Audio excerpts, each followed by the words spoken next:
Өнөөдөр Жимми Батлерын хүнд хэцүү амьдралаас жоохон ч болтугай мэдэж авцгаая.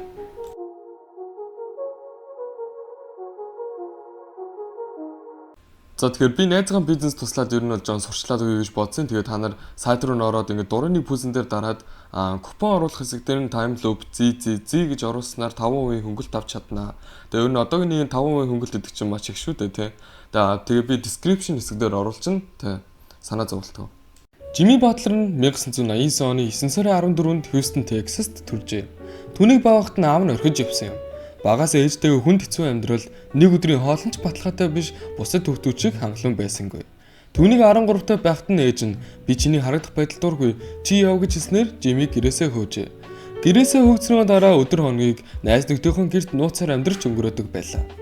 Түүнийг төсөө ягд байхад нь Жиммигийн найз Лесигийн гэр бүл нь бараг л өргөн аваад их сургуульд оруулсан.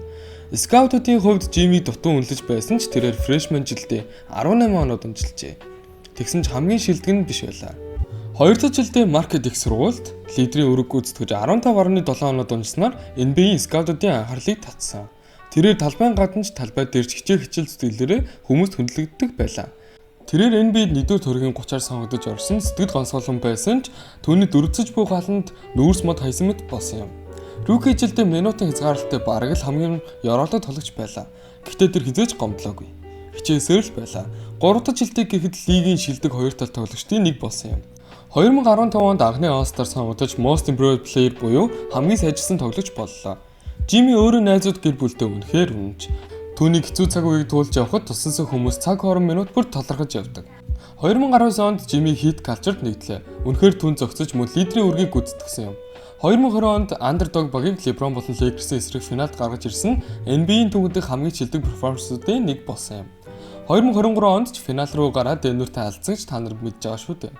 Жимми хэдийн авраг аваагүй ч зүрхний гүнээс дэмжих фэнүүдийг өөртөө татсан юм аа.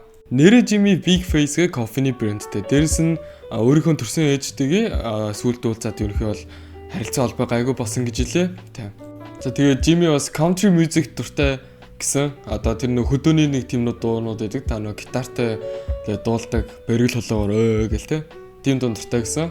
Бас тэг хөлөг тоглоомд амар дуртай гэсэн. Хөлөг тоглоомд бол үнэхээр дуртай гэсэн. Жиммигийн амьдрал нь бидэнд итгэл найдвар хичээл зүтгэл агуу их нэр үндийг харуулсан. Чи хэрхэн эхэлсэн биш хэрхэн төгсөн чухал юм шүү. Нэр Майкл Жордан Жиммигийн аав биш ээ.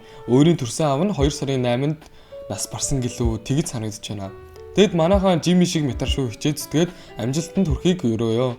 Энэ хүртэл үзсэнд баярлалаа. Тэгээ саб болон лайка дараарай. Баяртай.